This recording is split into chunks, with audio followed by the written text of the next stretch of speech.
So this week's guest is very well known in the jazz world here in Chicago. Like me, he's a radio guy, a writer, an historian. Unlike me, he's got actual talent.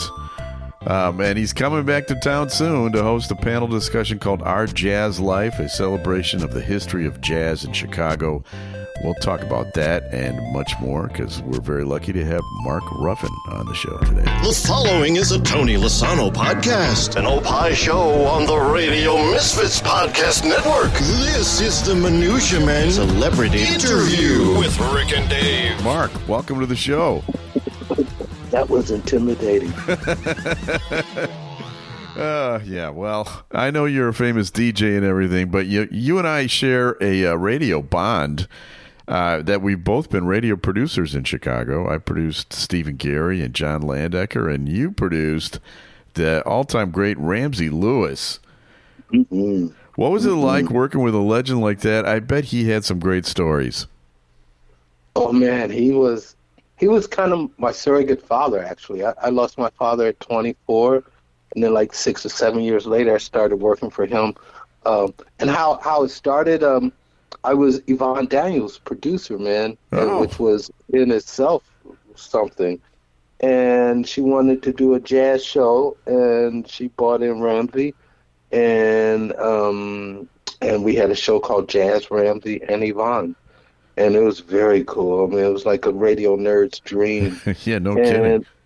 And then Yvonne passed away, and there's a lot of radio history there. I mean, in fact, part of this program that I'm doing, we'll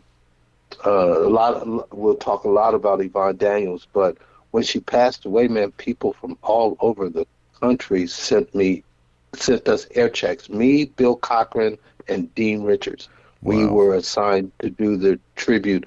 And someone sent us Sid McCoy and Yvonne Daniels on Sid McCoy's first night. So I'm well past the point, but when Yvonne passed away, WNUA just turned the show into Ramsey Lewis, and that's how the Ramsey Lewis radio show started.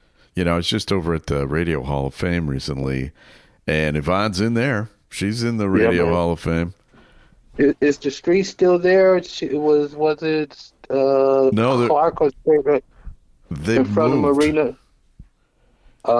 They're now No. What? No, I was asking. There's a sign. They had a street naming in front of Marina City, and it was Yvonne Daniels Way. Oh, yeah, right across the bridge. That's still there. Okay, great. That's still there. Wonderful. Yeah, I met her a couple times. She was a delightful lady. But Ramsey Lewis though is the one I was asking about because I was just watching a bunch of videos of Ramsey, and he seems like such a calm, centered dude. Was that what he was like in real life? Oh yeah, man. He was very inspiring. He loved hanging out with younger people. He used to do what he called send the elevator down to help people. I've seen him do that, and he certainly did a lot of that with me. He was he was real good at getting people to pay me to do what he wanted to do. So I got to write a lot of liner notes. I helped with this TV show in addition to producing the radio show. I mean, I learned so much from him, and he was so giving to everybody. And he already had he had 5 sons already. He treated me like one of them, So That's he was cool. incredible. Yeah. Well, the NUA was a legendary station here in Chicago. It's gone now, unfortunately. But you are at XM. And in fact, you've been there for like 20 years now? It'll be 19 in September. 19. 19 years. You were there before XM joined with Sirius, right? Oh, yeah. I am a XM legacy person. And part of my deal, and in fact, the only deal I've ever had with them, on paper is because I was working for Oprah Radio. I was an original staff member there, and my deal with XM was if I got lost in the merger, they had to pay me a certain amount of money, and but as it worked out, I didn't. The jazz staff from XM kind of remained intact during the merger back then. So, what is the name of your show? Tell everybody if they want to tune into you on XM how they can find you. Well, officially, I don't have a name of a show. I'm just on Mark Ruffin. Okay. I'm on Monday through Friday, Chicago. That would be 2 p.m. to 5 p.m. Central Time, 2 to 5 on Channel 67. But I am the program director, so I program everybody. And by program director at Sirius XM, that means every little thing. And I I work by the what I call the Duke Ellington School of Programming because he tried to tailor his songs and his musicians right to whatever song it was. I do the same and always have done that my 19 years. So Rick, it's funny when people come, man, you should do what that person does because she sounds so much hipper. It's like, well, I program every bit of music you hear. I program. So, I have to admit, I grew up a rock and roll guy here in Chicago, and I didn't have any idea about the jazz history here. And it wasn't until I got married 35 years ago that I got an education in jazz from my father-in-law. He had this incredible jazz record collection, and he went out of his way to teach me because he was offended that I was a rock and roll guy. And he went out of his way to teach me about, like Oscar Peterson, Errol Garner, Miles Davis, Sarah Vaughan, Ella Fitzgerald, Stan Getz. He had all these great stuff, and he also was a big fan of jazz radio, which was what introduced him to the music, even 30 years before I met him. And his gateway drug was Dave Garroway, which, people remember him as the Today Show host. But before that, he was a huge jazz DJ. Is that going to be one of the people you talk about in your panel on the 26th? Rick, this has been so much fun. Just a little digging that I've done. I hope to create a lot more digging between now and the time of the event. But there's a famous DJ in Chicago named Daddy O'Daly. Yes. And Daddy O'Daly, in fact, was the guy who discovered Ramsey Lewis. Ramsey's first album, Gentlemen of Jazz, was produced by Daddy O'Daly. Okay. Cool. But this is what I just found out. This blew my mind, man. Daddy O'Daly was discovered by Dave Garroway. There we go. He walked into a bar, man, and the bartender was his rhyming bartender.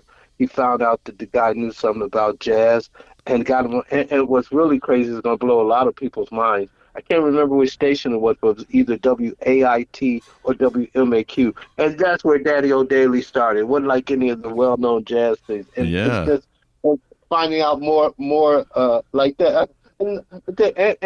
And we have found that legend, and I found another legend that was busted. Okay, so there was the legend that Roy Wood, who was the news director at WVON and is indeed the father of Roy Wood Jr., the legend goes that Don Cornelius was a traffic cop, and he stopped Roy Wood, and Roy Wood, he gave him a ticket. Roy Wood said, "You got a great voice for radio. You should come." And that's how he got on at WVON at the weekends, all before Soul Train. But as I've been digging here, and we could talk about it at the event, Bert Burdine, who is a legend, he was program director at WSDM, the all-women station. Yep. And WSDM was owned by the same people on WVON, and they shared offices and stuff. So when I mentioned that story, he was like, "No, man." And this I didn't know. Roy Wood, before he was a famous newscaster, did broker jazz in some places. He said Roy Wood introduced him to Don Cornelius, and he hired Don Cornelius. So it's going to be a lot of and it's going to be a lot of myth busting and I hope that it's kind of in a town hall format. So I want to get some memories from people in the audiences too. But I think I've assembled the 9 most representatives who are living of jazz history of Chicago radio that I have. Yeah, why don't you talk about the panelists, because that's a pretty impressive list. Well, Bert Burdine is the wow factor. Bert Burdine, man, his history is amazing. He helped create WSDM radio. It is where the loop is now. Yeah. It was smack dab in the middle, but WSDM, the double entendres were just legendary. And all women staff. He hired Nye Alexander. A lot of people know her from NUA and WLS. he hired Yvonne Daniels, again, same thing, and also other folks. And it was all jazz, and it was a legendary station owned by the Chess brothers, who owned Chess Records, who also owned WVON. So Bert Burdine also, and I found this out, man, he also was program director of WGCI early in the days, but yeah, I learned a lot. He also hosted the first real stereo broadcast. I mean, amazing, and was like an architect of the Columbia College Broadcasting Education System. So he's a real heavy dude and lots of fun. So he's like the wow factor. Yeah. And then Barry Winograd. Barry Winograd and I actually started together at WBEZ. I do believe it's his first job too. We were board ops. We called ourselves operation engineers, but we were board ops too. That was back when DJs couldn't play the records either. Yeah, right. So union reasons, right? Yeah. So we actually played the records of Dick Buckley, Linda Prince, and Neil Tesser. All I remember, and after midnight, I forgot Larry Smith after midnight for some reason could play his records, but so Barry Winograd was an engineer with me, and then he got to WXRT, and once he got on Jazz Transfusion, XRT for all those years, he's kind of a rock star too, and now he's still on at WDCB. And then Richard Steele, oh man, Richard Steele, when I was a kid, because I loved Daddy O'Daly, he was on WJPC 950 AM, right between LS and CFL. And doing this, man, I mean, I didn't know CFL has such a rich jazz history, but they did. Yeah, they did. Yeah, they did. And Richard Steele, when Daddy O'Daly, I forgot. I think it was GE. No, I can't remember what was there at 950 before JPC, before GRT. But Daddy O'Daly was there when he had contract disputes. He let Richard Steele play jazz music for him. And as a kid, I remember Richard Steele playing jazz. And of course, he grew into quite the legend, doing so many things. And and also, man, we're going to break it down into college radio and broker radio, because they're a very important part of the jazz, the way jazz flowed in Chicago in the 70s and 80s, which brings me to my buddy Neil Tesser. Man, Neil Tesser, who isn't even from Chicago, I first heard him on WNIB. Man, WNIB used to broker a lot of their, I think they were 98.7, I can't remember where, but they used to broker a lot of their programming, and Neil Tesser and Chuck Mitchell, who became this big-time record exec, they had a program called Straight No Chaser. So Neil was involved in brokering, and then, of course, many people remember him for years in the 70s and 80s on WBEZ. But before that, he was at WNUR. And now he's gotten into syndication. So as far as Chicago jazz history, he's touched all the major ways to have jazz on the radio: broker, college, public, and commercial. He did some, so Neil Tesser is also on with us too. And it's not much left in the 21st century, but Dan Bender, who replaced me at WBEZ in '96, went on to become program director and I think general manager of WDCB, which is where he is now. So we have those folks. And I don't want to leave out the South Side, man. When I was at WBEE for many years. WBEE is the AM station on the South Side, 1570 AM. When the sun went down, it went off, but sometimes you could catch it late, So Bob Foskett, who was program director there for many years, John Hill, who was my program director at BEE before I became program director, he's also going to be part of the panel. And the South Side also has a very rich history of college stations. Besides WHPK at University of Chicago, there was I think it's South Shore High School had a station, WSSD, and so man, I'm like really digging into awesome. Into jazz. I mean, that's when I was a kid, man. I was a radio junkie, and I looked for my music, and actually I know more R&B than I did jazz, man. So I was all over the dial all the time, So a total radio junkie, Rick. We could talk other stations, other cities, CKLW in Detroit, WLW in Cincinnati. I mean, I was a junkie, man. Yeah, you Radio were. junkie. Did Yeah, you ever yeah. hear Jesse Owens doing a jazz Yeah, radio oh show? man, yeah. But I'm learning more about it. I vaguely remember. I mean, you know, it's funny. I remember more doing something on. Remember, before it became WLS, was it WKB, BKB, WBKB? That was Channel 7 Yeah, was the on TV television. station. Yeah. Yeah, that's right. And I remember more on that. But then, again, I've been digging. People have told me. In fact, Bob Foskett. Bob Foskett tells a very, very funny story about Jesse Owens. And it's been so much fun talking to these guys, man, in the full circle moments. But yeah, Jesse Owens was a jazz radio guy. Purportedly, as Bob Hope will tell, he didn't know much, but he could draw in the money.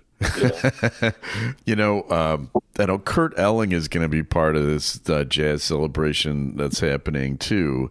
And I know you live in New York now. Did you get a chance to see him on Broadway when he was in Hadestown? Yeah. Oh, man. We flew out there. My buddy and I flew out there. We were blown away how good he was. Man, the first 10 minutes, after I saw it, I was like, Kurt, did they write that for you, man? Exactly. Oh, my God. Oh, my God, he was so good. He was so good. Rick, I'm so glad you brought that up. For not only because of that, because it's a shame he's leaving. And not only that, he was the only character on stage through the whole thing. Yeah. You know? Oh man, he was amazing. Yeah. But also, man, this idea, Our Jazz Life celebration of the history of Chicago Jazz Radio, the idea came to me in Abu Dhabi last year, International Jazz Day. I've been in most of the International Jazz Days. Not all of them, but most of them. In fact, I was the voice of God at the very first one at the United Nations, right? Wow. So I've been involved they've been all over the world. I've been to Russia. Cuba was amazing. Obama at the White House, they had one at the White House. So, Wow. and Herbie, a Chicagoan, found it. Yeah. So last year when they announced that it was Abu Dhabi, I remember seeing Herbie and saying, man, we're going home. And that's all he could say, we're going home. And that's when this idea that it hit me like that night, man. I said, oh, man, I got to, because I know how Jazz Day works. And, you know, they have their own agenda, but they want the community to do other things, and then they will help promote it. And right that night, man, I said, man, I want people to know about Sid McCoy and so that I'm telling you, the first night in Abu Dhabi. But here's the thing, circling back to Kurt Elling, as I've gotten into it, because I know the Jazz Day people and dug into it, it was Kurt Elling who instigated the whole thing. He's the one who put the Chicago Jazz Alliance together. He's the one. So really, all the International Jazz Day coming home is a celebration of Herbie Hancock, but it's Kurt Elling who did the nuts and bolts. So people should know that. Yeah, he's awesome. Yeah, I love Kurt. You know, we've been on this show a few times. I want to play you a little clip because he's such a great storyteller. And he told us this story. Let's see if I can find it here about the things that he learned living in Hyde Park, just life lessons from some of the jazz greats that he met. It's about a minute long. I'll play it for you here. Here we go. Yeah. Part of the reason I was in Hyde Park for so long on Chicago's South Side is so I could make it real fast to hit with some legendary, South Side African-American musicians who were, the pillars of the community for jazz in Chicago. Von Freeman and Eddie Johnson, and then making the North Side hang with Ed Peterson. And it was my graduate studies in music to learn everything from what the hippest tunes were to how to stand, to what to wear, to how to talk, to, how, like Von one time, he's I was standing at the bar, and here's Von, and he's like 78 years old, and I'm 28 or something. And I had a couple, too many, and I kind of almost go into somebody else at the bar, and he's like, whoa, young fella. Now, you've had one too many. Now, let me show you something. And I said, what's that, Von? He said, now, look at here. Now, you stand, at the bar. You never sit down at a bar. Because if you sit down, you can't tell how much you've had to drink. Oh. Now, you stand at the bar all the time. And you stand at the bar with one foot up on the bar. Now, if you can stand on one leg and keep one foot up on the bar and not crash into anybody, you can have another. I just love that story for some reason. Oh man, well, this says a lot about Vaughn, man. Again, Rick, you touching so many full circle moments. I met Kurt at the New Apartment Lounge at a Von Freeman jam session. That's where I first met cool. Kurt. Okay, and it's funny, man. He left New York long before I went to New York, and then when I got there, we saw each other in New York for a while more than we did in Chicago. but then he moved back, man. I was so jealous. I was like, oh man, going back home, and so he's back in Hyde Park. Yeah. Do you miss being in Chicago? Sounds like you do a little bit. It took me, especially when I first moved, it took me a long time to get over homesickness. But I've also had a chance to study New York. I moved to New York when I was 50, Rick, and I lived there for 15 years. And I got to study New York, and I went to New York kicking and screaming. And then I got to really understand why people move to New York, and the lure. And in New York, I think for the business, for the arts, for business, you should live in New York for a few years. It teaches you how to hustle. And the reason people move there is because opportunities, man, they're just like everywhere. I was the music supervisor of a Julia Stiles movie called The Drowning, where I met a woman on the subway reading a script, got to talking, and there's many other encounters. People, I mean, it's just opportunities slap you in the face. Wow. And that was one of my frustrations at home. But I always thought I'd be at home teaching at a local college doing radio, not in corporate life at all. So I've been really blessed. Yeah, you talk about that. Okay, go ahead. No, I was going to say part of that blessing is the radio people that inspired me, man, that we heard in the 60s, 70s, and 80s. You were talking about being a music supervisor on a movie. Is that the guy who picks out what songs are used, basically? Hey, man, it's the coolest job a music nerd It sounds awesome. Oh, man, I've done it 3 times. It's the coolest job a music nerd could ever have. In my experience, oh man, this was crazy. I love this story. So the first movie I did was an independent in Chicago, and I was learning how to do it, and I did it on the fly. And you know, you need a budget, you need money. And I'm working Chicago Magazine, and I'm writing and everything, and the number of CDs I used to get and still get is amazing. Yeah. And this was a rock oriented thing. I just went to Don McLeese and to all the rock people, and they get, what? You want my CDs? It just gave us some shit. And I went through it, man. It's a music nerd's dream. And I built up this nice soundtrack of an independent artist. It didn't cost much, and to sit there and do it with the music and go in, and it's I wish I could do it more. Yeah, that sounds like the dream job for music nerds like you and me. Yes, it is. So the panel discussion, town hall, it's going to be on International Jazz Day, right? No, not at all. Oh. No. The week of International Jazz Day and how it works, they come to town and they have a really big concert on International Jazz Day, which is April 30th. And what they try to do for the community is the week before to have events all over town. And man, some of the places I've been, they're so cool with the musicians going to different schools and doing. So there's a week of activities beforehand. Okay. So you're you're the pregame show. Right, exactly. And there's lots of pregame shows, lots of them. Okay. So again, if you go to chicago.jazzday.com, that's where the Chicago-oriented things are, many of them. So one of the ones I'm involved is the one at the Chicago Cultural Center. It is Sunday, April 26th at 1 p.m. It's a Sunday afternoon. at right the Cultural downtown. Center. Yep, 1 to 3, and man, and again, I think, I mean, the greats are gone, but these 10 people will be able to tie us into Sid McCoy and Eddie Morrison and you know, and Dave Garroway and Daddy O'Daly, you know, and I'm really anxious to hear stories, and you know, so and my reason for doing it was to give the Jazz Institute of Chicago this information to have, because that's what they're supposed to be, a repository of our history. Yeah. So, and then it grew into other things, but that, I think it's going to be a lot of fun. So do people need to register for this? Yes, you can go to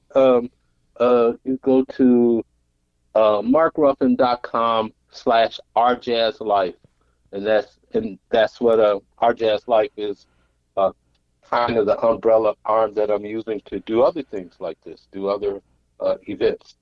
Okay. You know, I wanted and, Rick, yeah. and I got one more full circle moment. Yeah. So we are. What we also have in common is the Illinois Entertainer. My very first paycheck ever as a writer came from Guy Armstrong. Okay. Oh, cool. and I have a book, and in my book, the first 3 people I thank are Smokey Robinson, Gil Scott Heron, and Guy Armstrong. Okay. So we do have that in common, man. Illinois Entertainer. I love it. So people want to follow you. I know you're on Substack. You have a website. You know, you've got so many things going on. This is your chance. Time to plug. Whatever you want to plug. I'm so bad at it. But that's why I'm some of the things we have. I now have a newsletter. I'm getting ready to do I have an obsession with Terry Collier. You know who Terry Collier is? Yeah. Oh, so there's a record coming out for Record Store Day, live at Old Town. Terry Collier, during his folk days, and I wrote the liner notes. I talk about my history with Terry, and I'm also producing a record that's a tribute to Terry Collier with a singer named Alan Harris that will be out by the end of the year. So all these things that I'm doing are on my website, and if you give me a minute, here's my today press talking points. That's how bad I am at this, man. You're usually on the other side of this. Yes, exactly. markruffin.com/ourjazzlife. See, I was right. And then you can find out about the Substack and this program we called Our Jazz Lifers. And these are mostly my kids, man, helping me. Rick, I was doing something different. And my kid told me, Dad, you're doing this for the 20th century.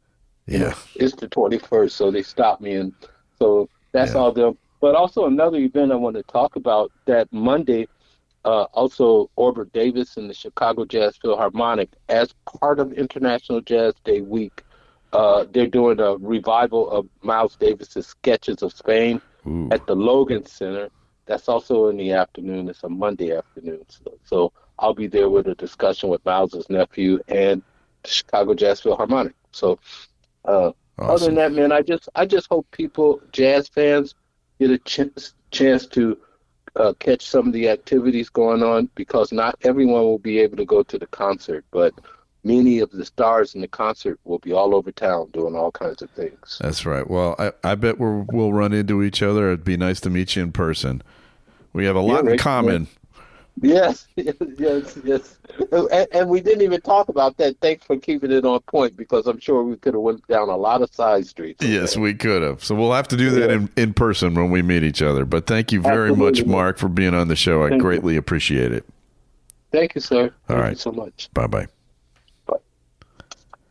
There he is, Mark Ruffin.